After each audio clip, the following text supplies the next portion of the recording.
Cynics on Disney podcast contains adult language. Listener discretion is advised.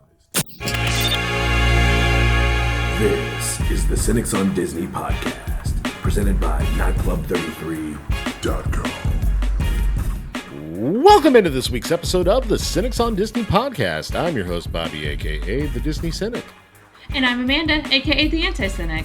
And today we are continuing our journey of doing crap that we don't normally do. I mean, like, really, that's what's going to have to be the ethos of the rest of this here podcast is going to have to be, right? I mean, kind of, yeah. I mean, yeah, we'll sprinkle in a new attraction here and there, but we've kind of covered all the ones that are our favorites. Now, I will say this. The reason why it's taken us so long to do this particular attraction is because wait times for this particular attraction have been atrocious. Well, that's because Splash Mountain closed, but that's, neither here nor there. It's not because this attraction is necessarily good, although some of you can't live without it. And I don't get it. I don't get it. But let's go ahead and talk about our review of it anyway. Today we are going to be talking about the ride that spawned the career of one Dwayne Johnson. That would be the Jungle Cruise. I really don't know why they're cheering this week. I can see why the children are cheering this week. Definitely more so than, the Swiss Family Robinson Treehouse. Well, yeah, but ever since the children have been under our care for some reason, and all we do is really just leave them in the corner and kind of hose them off every now and then. I feel like they should have my sensibilities, and my sensibilities don't necessarily align with this attraction. Why should they have just your sensibilities and not my sensibilities? Because I'm the one who talks more. Let's be honest. Yeah, we're not getting into that. I'm not starting that argument. Who said it was an argument? I admitted it. I talk way more. Right. You know what argument I'm not starting. I really don't, but that's beside neither. I would talk more. I would talk more if someone would let me. Oh, is that what it is? Yeah, you interrupt me watch while I'm talking about the history, you will interrupt me multiple times. Well, yeah, it's because I got to get my jokes in. I mean, what is this podcast if not a platform for me to make stupid jokes? I mean, really.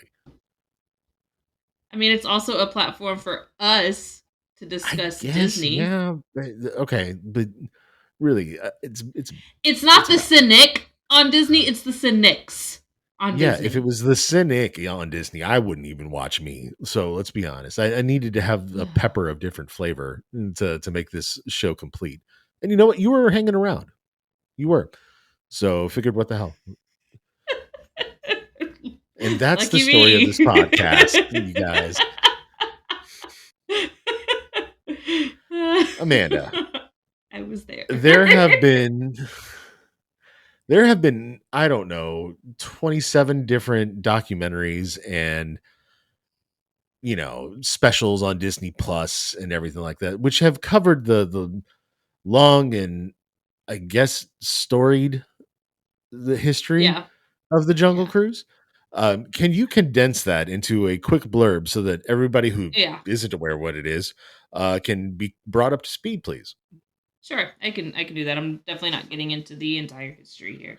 Thank God. All right, so Jungle Cruise. This is a ride that it is at all the Disney parks except for Paris and Shanghai. They are the only two that do not have some iteration of this attraction.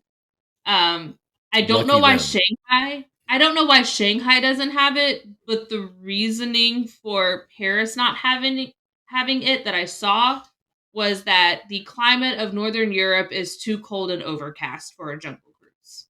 So, yeah, I can see that. They don't get it because it's cold and rainy. Right. That makes total sense. I don't know why Shanghai doesn't have it, but that's the reasoning I saw for Paris not having it. It wouldn't shock me if it was for a similar reason, though. I mean, Shanghai is way more north than Hong Kong is. Plus, like, Yeah. I kind of feel like we're super American, obviously. Like, there's not a drop of like recently immigrated blood in us or anything like that. But that also means that our sensibilities and the sensibilities we grew up with are a lot different than other places. And like Yeah. the Chinese people, from what I understand, they actually. I don't know why I know this kind of weird ass thing. Like, you know how we'll just like daydream and be like, "Huh, I wonder what it would be like," and then we'll like have some random ass Yeah. thought or something like that. Yeah, that does not happen in China, and I kind of get the Okay. feeling that, like, I kind of get the feeling that because the population is mostly along the coast of Hmm. China, like a lot of people have to choose between Beijing and Shanghai, and then Yeah. or not Beijing, rather, Hong Kong and Shanghai. And Yeah. to me, it wouldn't shock me if the Chinese sensibility was, well, that one already has the Jungle Cruise. We don't need the Jungle Cruise at this one. You know, Yeah. Sorry, that I'm that trying would to make make some sense to me. errands. Yeah, I don't I know mean, why I yeah, had to I go can down see that that. road. I don't know why either. But there's, you interrupted me again. Yep, Um, all right. So basically, and this is kind of for all of them. What this ride does, it's supposed to simulate a riverboat cruise down major rivers of Asia, Africa, and South America. The inspiration first came from Walt Disney's True Life Adventures nature film series that he did in the 50s. uh-huh. Um, Also, the one of the Imagineers that worked on this also drew inspiration from the movie The African Queen.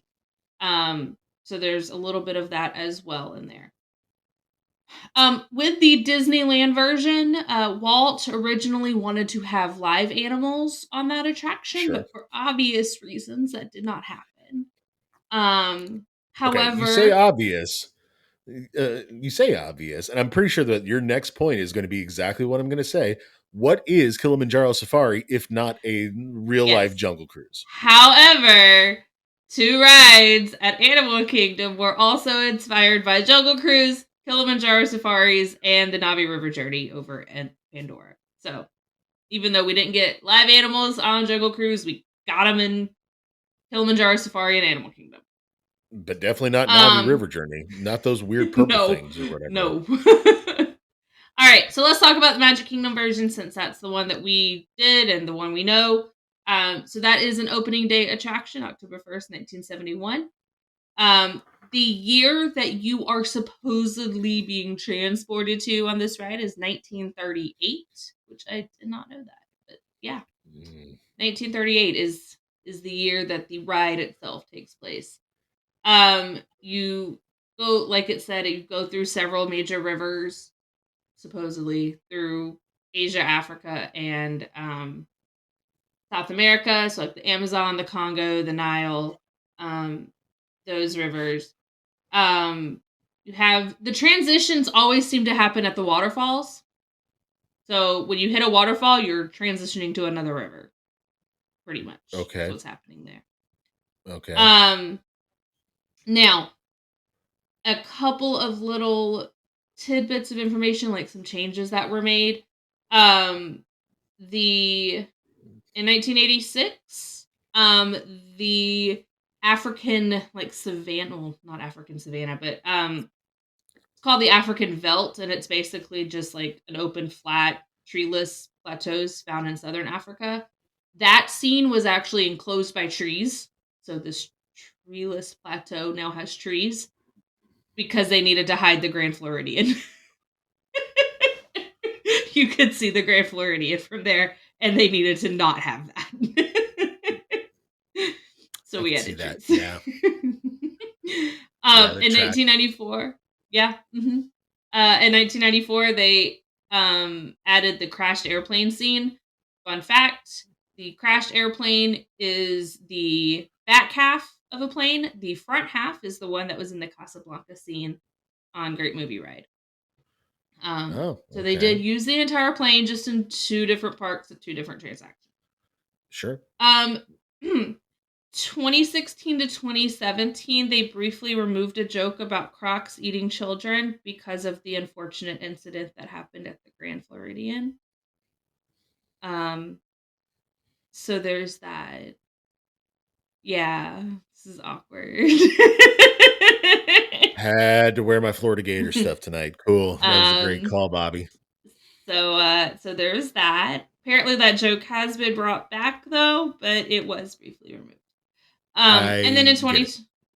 yeah, yeah, I can get it too. Yeah. And then in 2021 they kind of updated the storyline, added a new storyline. They turned that crashed airplane into a tribute to the Adventurers Club, that kind of thing. So there is a very, very brief history over Jungle Cruise. If you are interested, dear listeners, watchers, however you are getting this here podcast, if you would like to see a little bit longer history, because there's a lot to this ride, that I could talk about. If you would like to Too see that, much. please leave a comment and I will do a TikTok video on the history. There you go, guys. If you want to see more of Amanda, now's your time. Let her know. All right. So for once, this queue was under an hour. It's been It was like 20 never since, minutes. yeah, it's been never since we've moved down here that the queue has been Yeah. that short. Yeah. We were there the weekend before Memorial Day when we rode this Mhm. attraction, and it wasn't like abandoned. I don't feel like, but it was. No. The park was pretty empty, Yeah. and so that's what really allowed us to do this. Like I came into that night with a mission. There's a specific dining review that we will do in the future that I wanted to do, and it's mostly because I haven't eaten that at that place in forever. And the other one was Swiss Family Robinson Treehouse. Outside of Yeah. that, I was just kind of game for whatever. And then we see 25 minutes on Jungle Cruise, and I'm like, oh, fuck it, we got to do that. Yeah. So yeah, Yeah. absolutely. Boy, did I make a mistake. So the cue to everything, it just kind of reminds me of a tacky version uh of Everest. Like there's all this There's a goofy story shit on the behind it. walls. What's that? There's a story behind the queue. Oh, I know there is. There's a story behind every fucking piece of pine straw on that attraction. Okay. There's a story behind, I mean, most attractions, older attractions definitely have the stories because that's how it was supposed to be. You know, it's the newer attractions that don't live up to that. But, you know, there's that. Way to be awkward about it. Thanks.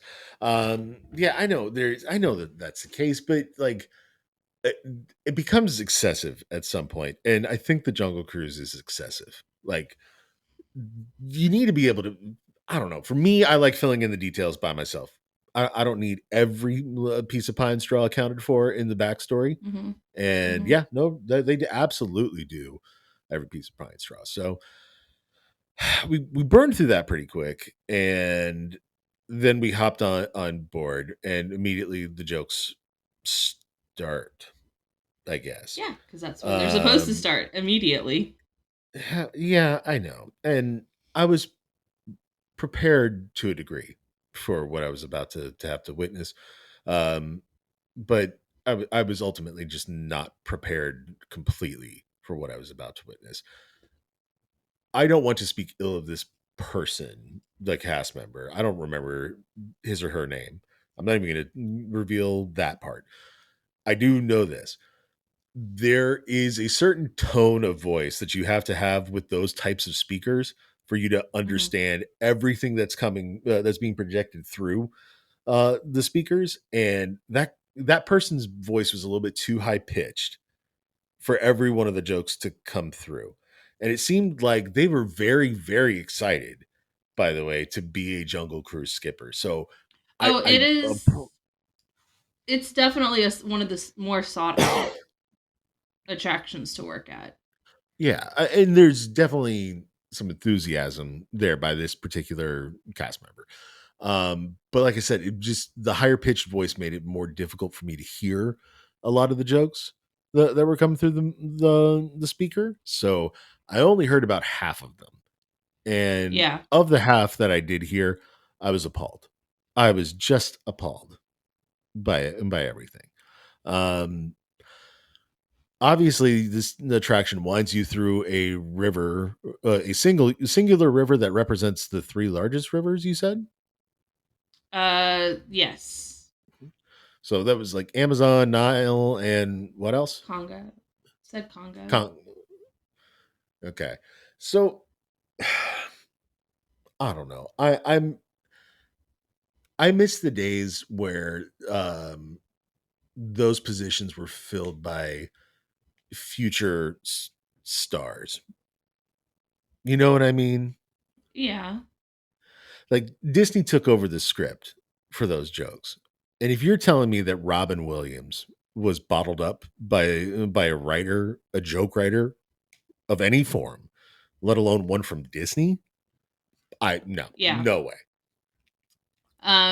Yes, so Robin Williams was a former Jungle Cruise skipper. There's a few other now celebrities that got their start Yeah, pretty much. seriously. What Steve other ones? Martin. Steve Martin. I believe he was. Oh no, he wasn't. He wasn't a skipper, but he did work at Disneyland. Kevin Costner was a skipper. Um, as well. Um, and so was John Lasseter. Okay. And the creator of one of our favorite go-to repeat watch shows, Psych, was a skipper on Jungle Cruise as well. The guy's name is Oh, I Steve didn't know Franks. that. Yep. Um, in fact, he was working at Disneyland when he sold. He also wrote the movie Big Daddy. That was the Adam Sandler vehicle from Yeah. 1999, and he was working at Disneyland when he got the call that they were buying his script. So, Oh wow, that's really yeah, cool.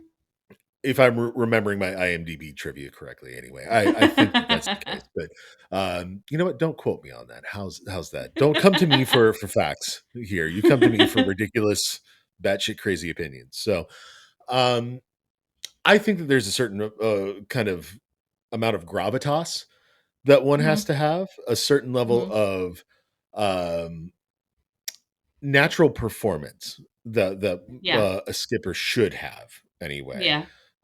And I also feel like there needs to be more originality to be the best of the skippers. Would you agree that that's hmm the formula for success Yeah. there? I mean, like I think there needs to be a little bit of creative leeway with the script, but I also can see. I mean, I also understand why they have the script for it for I this ride. a script is a good start, maybe, but like you need to let the cast member then develop the jokes from there. Right. I Yeah. mean, If there's like a little bit of ad libbing that could happen, that would be okay. the reason why I say that is there was a woman that was sitting next to me, not you for a change, who was reciting the jokes as she Yeah. rode this fucking ride. Yeah. No, that's the point of jokes. There is like a little bit of a certain stage presence to it or what have you, where you do have to have that hmm repeatability, but also you need to make them individualistic to make them Yeah. great. And Yeah. if you know the whole script, God bless you. I love that you're able to do that whole memorization thing. But that seems to be the biggest qualifier then for that cast member position, right? Is that you have Yeah. to remember every word that these joke writers, quote unquote, wrote. Yeah. Yeah. I, And I think because you're performing, it's like almost kind of like a comedian at a comedy club, like you have an right, audience there. You need to be able to kind of play off of them a little bit too. right, and they try to do that up front with the whole, I'm your captain today, but if we get into any trouble, then sir, what was your name? Yeah. Yeah. Then we have Captain Jack. Okay, so and where are you from? Oh, I'm sorry. Yeah. Uh, no. You, I heard you the first time. No, I'm just sorry for you. You know, the way that Yeah, I you have that bit. Yeah.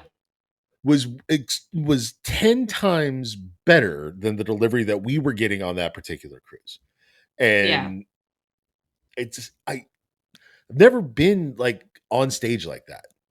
You Yeah. know, there's still a little bit of being just playing it off naturally. And I Yeah. feel like a lot of the times today, anyway, most of the skippers sound very monotonous Yeah. and like there isn't the same sort of vibe or energy coming from those jokes because it just Right. it has to hit a certain beat word for word, and it feels like there's like secret shoppers almost spying on Yeah. the Jungle Cruise captains to make sure they Yeah. don't make the what do you get when you cross an elephant and a rhino joke, even though that's like Yeah. the most 5-year-old joke I've ever heard in my Yeah. life.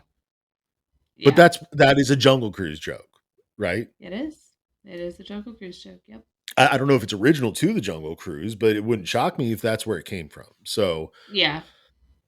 and I bet you it was probably one of those famous people that came up with it. So, you know, uh, look, everybody's ridden this attraction who's ever been to Walt Disney World, and for those who haven't been, and you're watching us, ooh, wow, good for you. Um, I don't want to completely just run through every single line. Otherwise, we would be here for another 20 minutes at least, because I'd have to do the Yeah. whole spiel, right? Yeah. So And that's instead of that, I got to rant and monologue a little bit. Why don't you talk about your thoughts on the skipper and the experience now, that kind of thing? I thought I mean, I don't know how long our skipper, I feel like he was one of the college program kids, so I don't know Oh how yeah, long he's um well, he should have been coming to the end of his program actually. So, um he should have been doing this for a while at this point. I've definitely he wasn't the worst skipper I've had, but I've definitely had better skippers. yeah, Um, but like you said, it's when you can start repeating the ride in a ride like that. I'm not talking about like a ride like Haunted Mansion or Tower of Terror where there's a little bit of like a pre-show that never changing. Like right, that's different. This is a ride where the entire ride is built on this spiel that the yeah, skipper's giving. And you're going to get the same exact spiel every time you ride it. Does not matter who your skipper is. So you'll get the same jokes and all of this. And did I laugh at the jokes? Yes, I did. Because they are my type of I like punny jokes, even the ones I've heard a million times before. Um, but it would be nice to have a little bit of create. I feel like when we were kids, the skippers did have a little bit more creativity. honest to God, I think that it was around 2008, 9, somewhere in there. I think I Yeah. remember seeing something like they were going to standardize the script, Yeah. and I just yeah. And it does become a little monotonous and a little boring after a while when everybody's doing right, the exact same script. No matter what. Cause yeah, like I remember writing it as a kid, and I felt like this. While yeah, they had like a script, things that they needed to kind of like hit on, hmm um, and like maybe jokes that were like you definitely need to make this joke.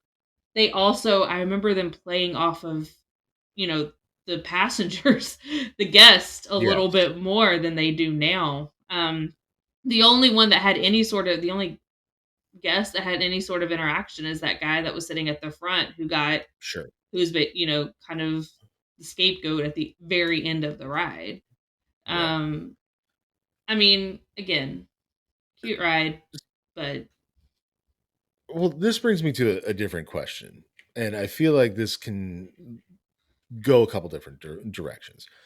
okay. Um, you would have to say that most of the rides at Disney are either automated or Hmm. quote unquote piloted by a robot or an animatronic of some Hmm. kind, right? Yeah. Which direction would you like to see things go? Would you prefer that Jungle Cruise go the way of the robots and the animatronics, or would you prefer that more attractions use live cast members? Because clearly there is some sort of endearing quality of the live action cast Mhm. member being involved, I think that's the only reason that this attraction has endured, if I'm being Yeah. honest with you. Yeah, and I agree with you. I don't want to see it go the way of the robots. I think they should have some more attractions that have that human element to it. Especially when you think about the attractions that are like very heavily pretty much all animatronic and then the animatronics start messing up and it Right. gets a little scary. Um Looking at you, Ariel from Voyage of the Little Mermaid. See, I was looking Um at what's his name? The hipster not Darth Vader from the fucking Rise of the Oh, Resistance. Kylo Ren from Yeah. um yeah, both of those. Those are Mhm. Dude looks like he's Um trying out for the US skater team or figure skating team or some shit. You But how need a human element.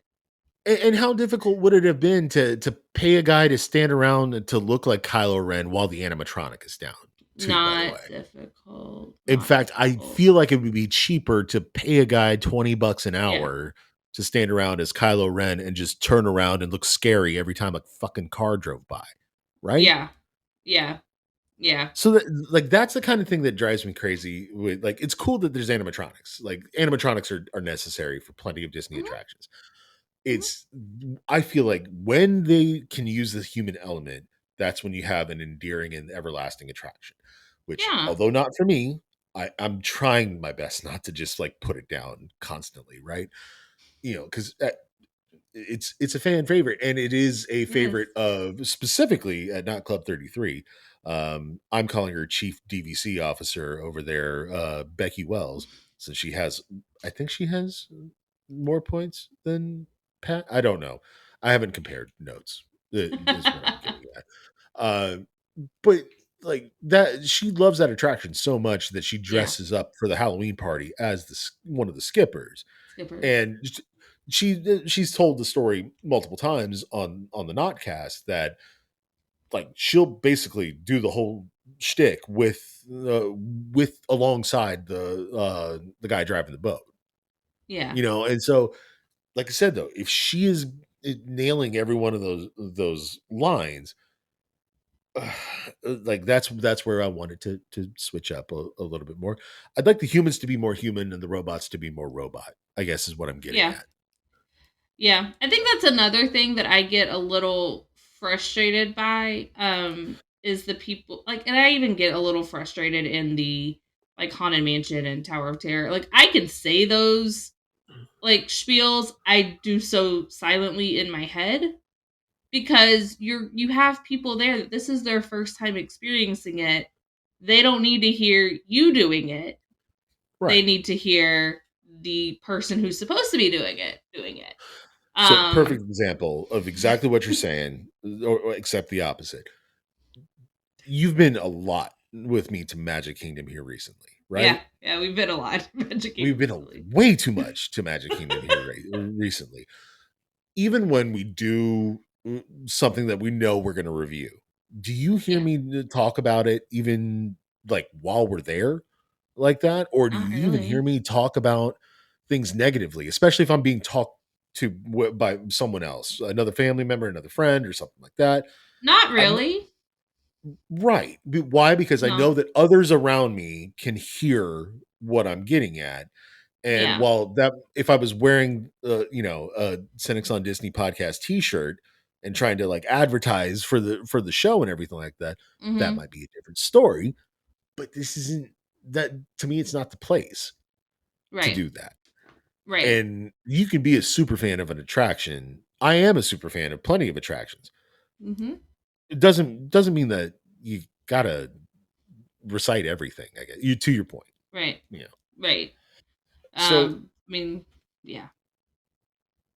Go ahead, so I'm let's sorry. go ahead and rate this one, Okay. shall we?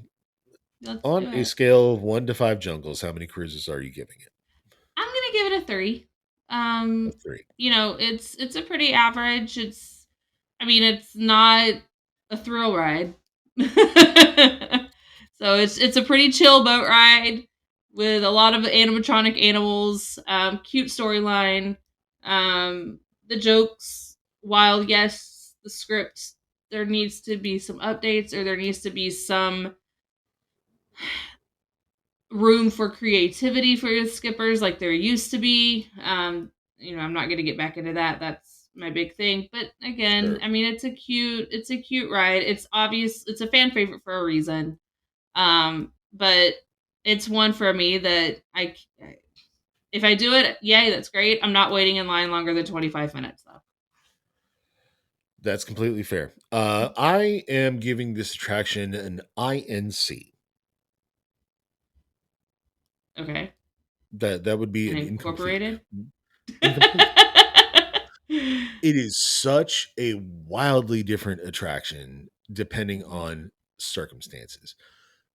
If you are riding this attraction in the middle of the Florida 97-degree summer and you have to wait an hour and a half in line and you get a shitty skipper, you're gonna have a terrible experience.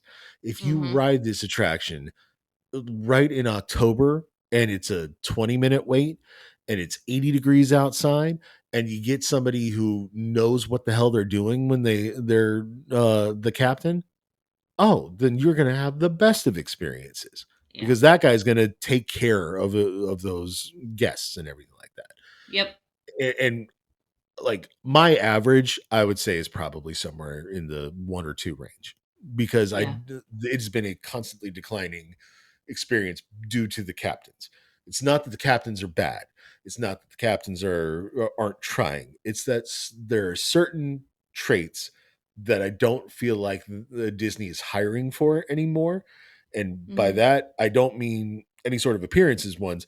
I'm literally talking about just presence and gravitas and these need to be performers. Like these need to be people who should be in stand-up comedy. Yeah.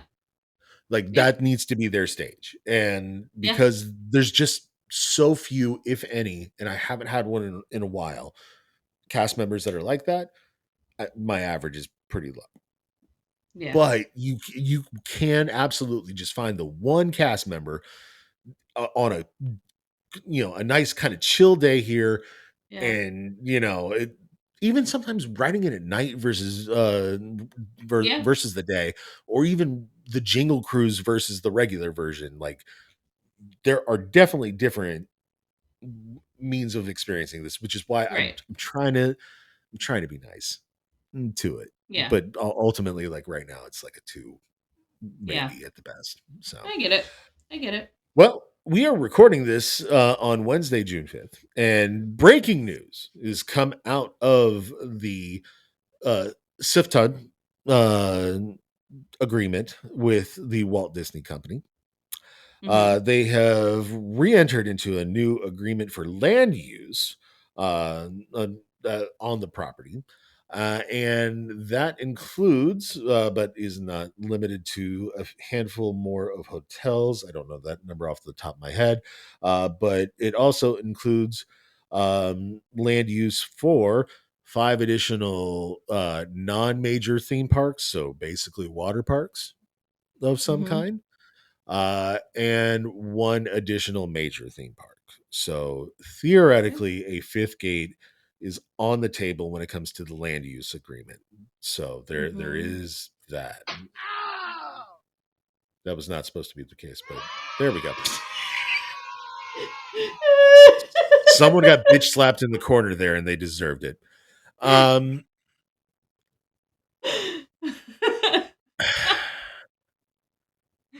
Can I go ahead and just like spoil the magic now? This is like this is actually like a worse land use agreement than what they had in place before the whole SIFTOD thing happened. Okay. So like I think they had a land use agreement that included up to 10 of those mini theme parks, Okay. which could have allowed for something that was too big for a land but not big enough of a concept for a theme park. Yeah. So that could have allowed for something kind of cool. Like Yeah. imagine Galaxy's Edge as a standalone park. Ooh, yeah, that would have been really cool as a mini park. Right. And you could add like maybe five total attractions to something like Yeah. that. That would certainly be too big for Hollywood studios at this point. Right. But And not it big would, enough for its own park. right. So that totally would make sense. But now that number is a little bit more limited, I guess. And I think a lot of the initial reaction from the Disney folk and or media is, oh, this means because they're spending $17 billion that we're getting a fifth park. Spoiling the magic now, guys. No chance in hell Yeah. that that's what this means. No chance in hell. Okay. I mean, when you look at the costs that occurred for Avatar and Mm-hmm. for Galaxy's Edge, they were billions Yeah. of dollars, and that's for two lands. Mm-hmm. The theme parks need a lot of fucking work right now. Yeah. And they are going to have to add all that stuff over to Magic Kingdom. They're going to have to do something else with Epcot. They're definitely are already committed to doing something in Animal Kingdom. They don't have the money to do a fifth theme park. No. No. Not right now anyway. Not for 17 billion as a budget. Right. Plus, think of all the construction that would take place. Oh God, that would be As miserable as a local. as much as I would like to see a fifth theme park, because I mean Animal Kingdom is almost Animal Kingdom's almost 30 years old. Ugh. I don't like that. I don't like it either. But as much as I would like to see a fifth theme park, you know what I want to see more? What? Them taking care of the stuff that they currently have. Well, that's important. I agree. And also, um, I got to be honest with you. The I the way that Disney blows through money on these things, on the stupid shit that Mm-hmm. is important to some people, but like if some of the rock face was a little bit cheaper over at Galaxy's Edge, I don't think people would notice or care Right. as much with that, Right. you know. But Yeah. they're like, no, we got to build this up and make it higher and all that. I don't know. I don't. I think that we've gotten too used to the pie in the sky ideas because of all the floaters that have been thrown out there at things like D23, right? Things that have not yet come to fruition at all. Or some things that have been actually announced and then just kind of quietly went away. Yeah. Like I said, You things that have know, not come to fruition. well, I'm thinking. So I'm classifying something a little bit different, I guess. Like maybe it's because I got really bummed out when, like, was it Tomorrow or it was somebody who was like, "What if we tried to do this?" And it was talking about Animal Kingdom in some way, shape, or form. Wouldn't that be Mm-hmm. a cool idea? And then there was no concept art. There was no announcement of any Yeah. kind. Yeah. It was just, wouldn't it be cool if? And that just tells me they also don't have their shit together enough to plan and build a theme park in a short amount of time and make They it cost don't. effective. They So don't. that leads me down a whole nother rabbit hole when it comes to, you know what, let's go ahead and talk about this instead. Um, this is another reason why I don't see another theme park coming. The Star Wars Galactic Star Cruiser Hotel experience thingy or whatever, right? Mm-hmm. There is a YouTuber, her name is Jenny Nicholson, and I don't follow her typically, although now I am. But she basically posts like 30 minutes to an hour worth of content on some stuff, and she is apparently just like an uber nerd of some kind. She is into all sorts of geeky shit that like Mm-hmm. I couldn't hang with it. And you like Amanda can vouch for me. I've got You some can be a nerd. I've got some credentials. You do. You I do have mean, some nerdy credentials. I could not hold a candle to this woman. So that's the kind of person that she is. She released a 4-hour YouTube video that was a retrospective on anything and everything that you could have ever thought of with that fucking hotel. Did she stay there? Yes.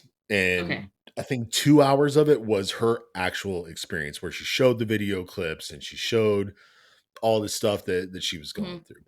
And what she pointed out was this was a really cool idea, except that they didn't build everything that made it look like Star Wars. They made it look like a McDonald's play pit that had lots more buttons and stuff like that. That's not verbatim at all what she said, but But that's the they made it. gist. That's the gist of it. Is that oh, big red. The buttons that I get made fun of all the time for fucking Mission Space, like it's a fucking hotel full of those. So Basically, that's all you. If we had stayed there, you would have just been I would have been pressing pressing buttons left and right. Yeah, all absolutely. the time. The other thing is that she apparently, because she is such a nerd, she wanted to go down the quote unquote dark side path because this is Okay. LARPing that you're Yeah. doing. And she wanted to be like part of the First Order. And I don't think Disney was prepared that some people would want to be the villain because it sounds like there was not enough actors and enough tasks and all that stuff. Whereas And everybody that. who wanted to play a Jedi or whatever, they got to go do like 1,000 different activities and things. And she had the equivalent experience of like that little pinwheel of death on a Mac. Like Oh my that's god. that was her experience with the iPhone that's a data pad and everything like that. And Yeah. like she videoed some of the interactions and the point of one of them is to build up trust with the First Order officer that's on the ship and everything like that. And he kept just being like super dubious, not believing anybody was gonna actually be Yeah. in the into the First Order and all that stuff. It just there was so many things I don't think Disney prepared for. Right. They And weren't. Yeah. then to just go out and try to sell this shit for $6,000 for a cabin, Per or person. excuse me, no, it was like for a cabin for 4 people for that Okay. $6,000 one. But and it was a shitty cabin, by the way. Yeah. It had 2 bunk beds and the Disney double as a bed. Ugh. Yeah, Ugh. so like it just was not a high quality like Mm-mm. experience unless you are super into wanting to slide into this galaxy far, far away. And she's one of But those even people, and she had a like, terrible yeah, experience. that's what I was about to say. She sounds like that's exactly what she wanted, and yet she still didn't have this quality experience. No, no, she had a terrible experience, and she's also a former cast member, from what I understand. There's apparently a petting zoo over at Disneyland, or there was, and now it's gone because it got bowled over for Galaxy's Edge, apparently. Their version of Galaxy's Edge. So her former attraction, yeah, that I remember that from the video. Like Ooh, she okay. called Disney out. And the only That is reason that I'm bringing up all of this stuff is because this has got to be one of the most repeated headlines that I have seen yeah. when you do an Apple News search of Disney parks. She torches them for the Yeah. last like 10-15 minutes of that video. And if you haven't seen it, I encourage you to go watch it specifically so that you can just listen to her torch Disney in the way that you and I have been saying for a long Mhm. time. Mhm. The way that Not Club 33, some of us anyway, have been saying for a long time. We've been kind of saying it mockingly in the sense of, oh yeah, we're joking because Disney always tries to extort money from you and blah blah blah. Yeah. No, she's like, this is absolutely extortion. You do not get a guest experience that lives up to anything close to Yeah. this dollar value. You cannot just slap Star Wars or Disney on something and make it worth this whole fucking thing. That's also like, and this is where it's starting to feel, I guess not starting. It's feeling like Disney is being extremely disrespectful to the guest at this point. Like, to charge your guests as much money as you do and to give subpar experience, especially for something like the Star Cruiser. Um, that shows that you do not care at all about your guest. You are definitely just trying to make money. And it's I also think that they're trying to change the culture. If you sorry to interrupt, I know we've made fun of me for interrupting too much, but genuinely, I think that they're trying to change the culture from us, the Disney adults, the all of that kind of stuff, and turn it completely into the one time experience. And Disney's built up that reputation for so many years of the quality experience that if if they get guests that are coming for the first time, they don't know any better. So they think that this is like top-notch experience. And all of us are saying, no, it's not. It's gone downhill for 15 years, you know? yeah.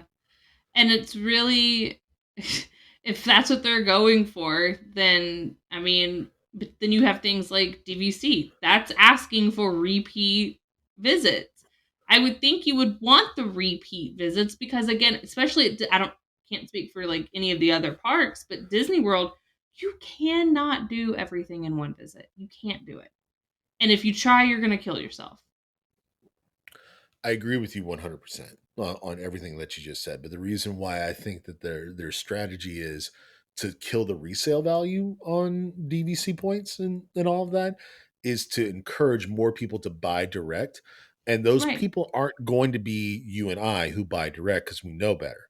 It's going to be the more recent guest that maybe is coming for the first or second time and thinks that this is the standard and then buys in to that. And now they've shifted Yeah. that standard down to here's the camera all the way down, meow.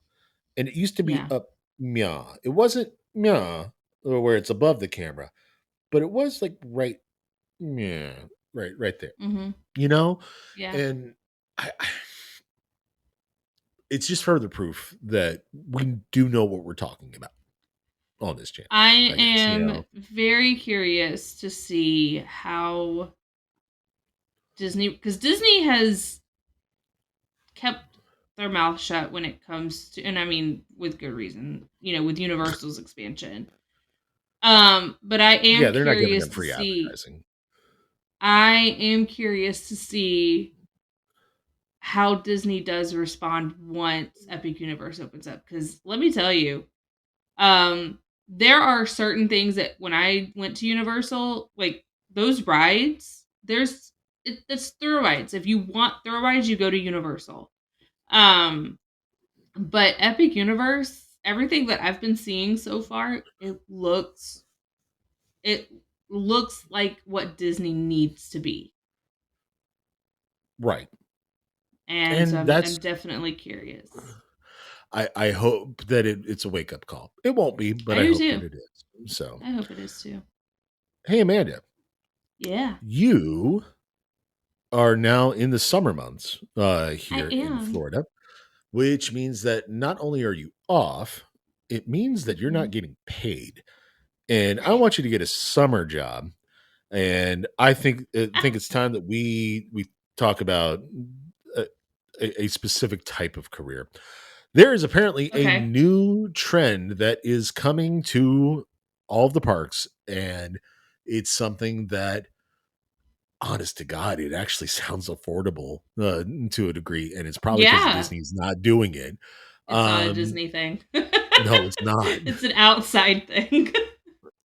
It is called a theme park nanny. You guys, now get this. This is fucking wild as far as I'm concerned, but it's brilliant. I love this idea.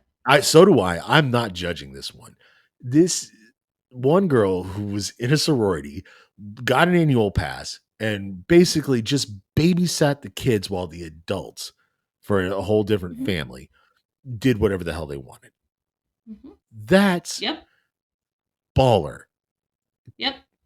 because she had been to the parks God knows how many times. Mhm. Apparently, she became She a theme park expert in that sense, and now she's all she has to do is babysit a couple of munchkins. How hard is that? so I actually looked at the website for her. She took her first trip, I think she said when she was like 13. Knew at that point that, she wanted to do Right. something.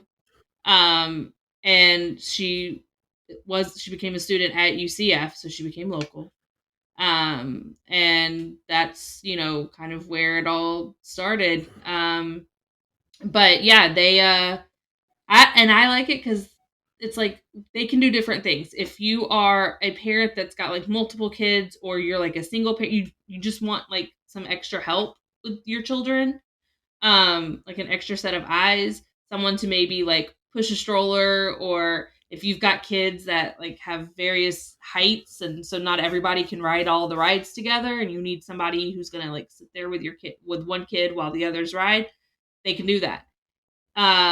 If you want a date night, um, you know, if you have the kids hang out at the resort while mom and dad go off, or parents go off and do whatever, um, they can do that. If you want someone in the parks, like like she used in one of the videos on TikTok, she used the example of if the parents wanted to go off and drink around the world, hire one of, these theme park nannies. They'll take the kids, stay in like Future World. Parents can go off and, you know, have fun in World Showcase without the children present. Drink without worrying about your children. And Listen, then, meet up later and get your kids back. I mean, I think you know just how much I love capitalism. I yeah, genuinely do.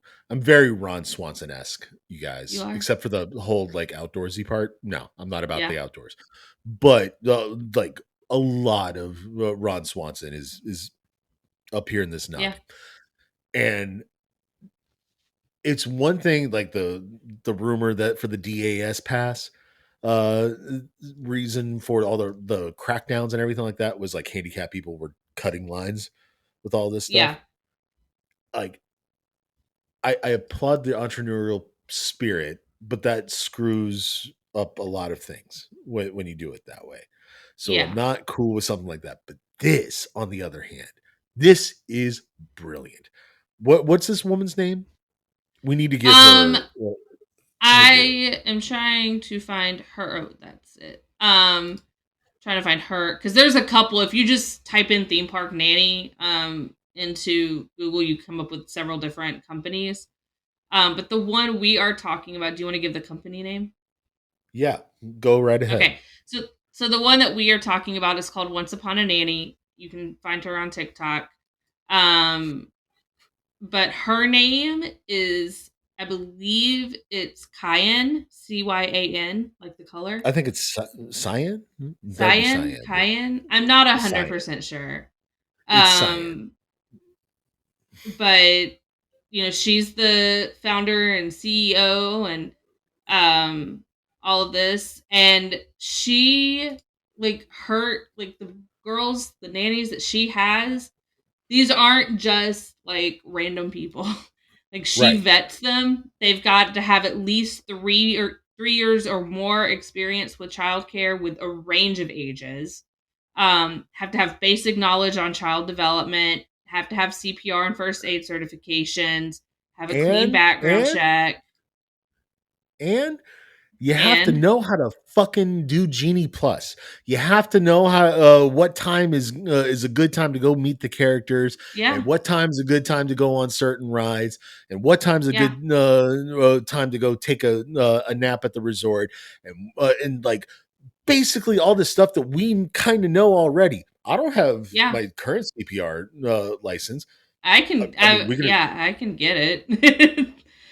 my school, like And every you're year, a they're like, teacher, I don't have my CPR certification, but I can get it. It's not a problem. and Every you're year a at the beginning of teacher. the school year, they're like, hey, who wants to get this? With your teaching background, I believe that would qualify as basically child rearing because that's what the public school system in some ways has become. So, That's fine. Yeah. And you I know, like to work with the difficult age group of your tweens. you're You know, batshit the crazy. ones who are too cool for everything. That's the age group I love. But if you look at her website, again, this is Once Upon a Nanny. She actually has expanded. She did start out here in Florida, but now she also has this out in California as well. And it's not just, they're not affiliated with a theme park. So while yes, it's definitely like you can tell like Disney is like the main one that they're probably used for. I'm sure that they can be used for any of the theme Universal, parks in the area, SeaWorld. Universal SeaWorld. But Disney is definitely the place I think where you need it the most. Yeah, because it's a But pain in the ass to come here, you know. if So you read the biography, she's got like short little biographies of all of the nannies that work for her. And mhm. if you look at these, like most of them they're either in college or just graduated, and it's usually in like some sort of field, children, not necessarily education, but something that deals with children. But then you have like ones in school to be a paramedic. Um, so she's gonna have her CPR and first aid certifications. Yeah, absolutely. She's gonna know what to do if there's an emergency or an accident. Yes, she will. One's got doing like speech pathology, psychology. Like it's just, This is you know, brilliant, by the way. this This is is a absolutely. brilliant idea. And her And rates are reasonable. that's what I wanted to make sure that we get to. How much was the starting rate, and what's like the maximum rate? Let me see if I can go back and Okay, I'll cover the lower rate real quick because I have a big reaction to this. I couldn't believe it when okay. I heard it. Starts at $40 an hour. Yeah. Are you Yeah. fucking kidding me? Yep. That is Yep. dirt cheap for Yeah. that kind of thing. But you know what? That's more than my hourly rate as a teacher. That's insane. Like I don't think 100% goes to the nannies. No, Obviously, the company has to make their cut. But but you get for your first 1 to 2. If you have 1 to 2 children, it's $40 an hour. However, if you have more than that, then they just add on $10 an hour per extra child. So if you have 3 children, it's going to be $50. If you have 4 children, it's going to be $60. that is so baller. That is You so know, cheap. It is. And then if you do this over a major holiday or like a federal holiday or between the hours of midnight and 8 a.m. So like if you want to go and do like a late night, date night type thing, it just adds an extra $10 an hour. How many of the parents that may be listening to this show would love to just have a regular ass date night and go to Yeah. California Grill or go to fucking Trader Sam's or something, and because they're not traveling with grandma and grandpa, they have no one to watch the kid, Yeah. and Here you go. like they don't get to have that chance to decompress, you know. Here you go. Or if And your kid is tired, you can just send that kid back to the resort with the nanny, yeah. and you can go on and continue about your day. That is such a baller thing for this And woman to have come up. just so again, this is this particular company, and there are several others. Like I said, if you just Google theme park nannies, you're going to get several companies. But this is the one that we found, and I'm really just impressed with her overall. In case you were like, well, I have a baby, what am I gonna? They will take care of children between the oldest is 17, the youngest is 6 weeks. Okay, if you have a 17-year-old that needs care, you've done wrong as a parent. But it's the options there. But if you have a Yeah. baby, and you're like, I want to go and have dinner, but I have, a 6-month-old. Well, they could take care of that 6-month-old for you while you're at dinner. So there you go, guys. It's our first bit of advice to new parents. If you have the money and you need the time away, maybe skip a park day and throw this out there for a full day. Treat Now, yourself. you said this was our first bet. Why was this? What do you mean our first bet? Well, we're not parents. No, and this is not the announcement, by the way. We are not making an announcement either. We are not parents. Yeah, we're not parents. Yeah.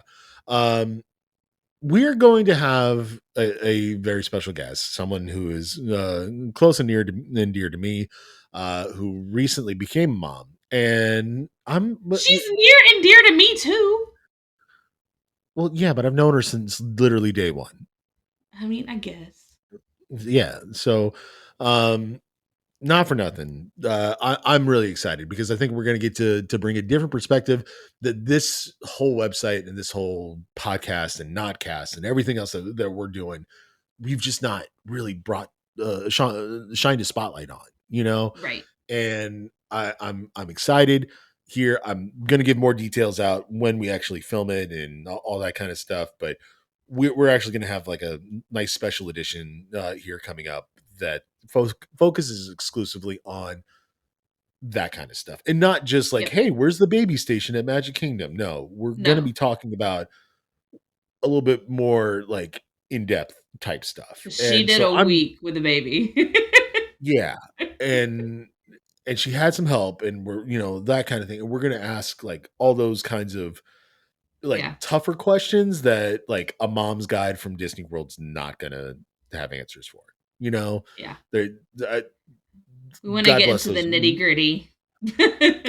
God bless the moms panel or whatever they're calling it these days. But no, like they're not going to be asked these types of questions. We're going to have some fun.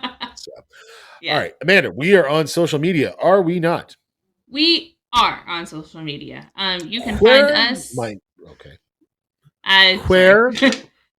Where might we be found? You can find us on Facebook and that site formerly known as Twitter at Cynical Disney. You can find us everywhere else. So that's Instagram, Threads, TikTok, Pinterest. I think that's everything. At Cynics on Disney. And of course, this podcast, YouTube channel, all of it is brought to you by NotClub33.com. Make sure that you are checking out NotClub33.com for all the latest and greatest updates, including but not limited to this special edition that I've been teasing here for the last couple of minutes and the Notcast. The Notcast, of course, is in our summer schedule, and hence why we have some room for the special edition of the Cynics on Disney podcast. I also... Oh, yeah. I was going to say, watch out on the TikTok channel here in the near future. I've got a couple of ideas for videos, and I even have kind of a series that I'm going to be starting here soon. So there you go, guys. Make sure that you're following us. Exclusively on TikTok. Not on Insta. We're not going to do the Reels. We might do Reels, but it won't be on YouTube. We'll do TikTok. We'll do TikTok and Reels, but it won't be on YouTube. Fair enough. There you go, guys. So, all right. Guys, while you're doing favors for us and everything like that, make sure that you are commenting on our YouTube page and also giving us a subscription and rating and a review on whatever podcast platform, if you're listening to the audio feed, that you are listening to us on. Whether that's Spotify, Apple Podcasts, whatever, just make sure that you drop us a review and a rating and all that stuff. All that does is get us out to more listeners and make us more visible out there in the algorithm. And well, trust me, now that we are on YouTube, you do not want me exposing myself to listeners in any other way. Until next time, you guys, have yourselves a magical fucking day.